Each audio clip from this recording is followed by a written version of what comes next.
De ploeg van Erik Braal is volslijn fit. Eén speler is er net bij, Gerard Punch. Hier is de eerste score van Lance Jeter. Hij zorgt voor het eerste gotsje in de wedstrijd. Je moet zien hoe die vrijspeler wordt. En de 3 punten over 8 de staan op dat stuit. Dit is weer Lance Jeter, een belangrijke man aan de kant van Ares. Ik onder de basket ken hij goed uit de voeten. Het is een point guard, geen center, maar hij is verschrikkelijk sterk. En de score van Lance Jeter, 13-10. Tju de Paula dan, mooi de 3 punten. Het gotje werd heel tieten, starig on wat grutter, 34-20. Hier Mark Sanchez in combinatie. Fraaier, mooi Lance Jeter.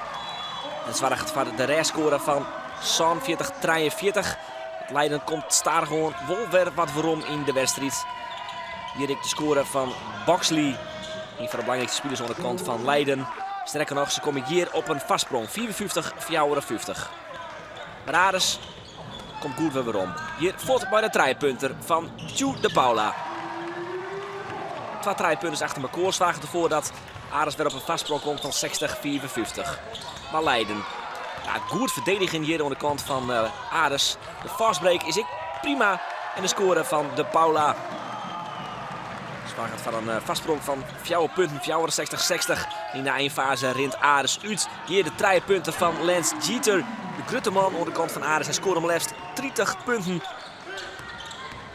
John nog even naar deze fraaie onval. Hoe 3 schieven komt hij bij Manny Adako. En Sas zorgt Ares ervoor dat ze vlot in de eerste wedstrijd stunten. Het Leeuwers winnen maar 81-81 van landskampioen Leiden. Het is duidelijk, de ambities binnen heeg. Our goal is to win it. I mean, win the championship. I feel like. Whoa, wait, the championships.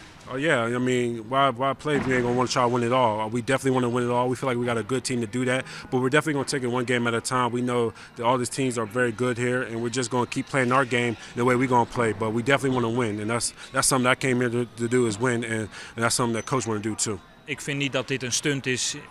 Iedereen die hier in het Kalverdijtje komt spelen, moet gewoon een hele moeilijke avond krijgen.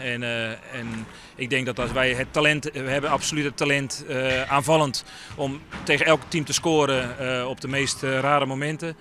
Alleen verdedigend moeten wij heel constant en heel geconcentreerd spelen. En als we dat kunnen, dan kunnen wij van iedereen winnen.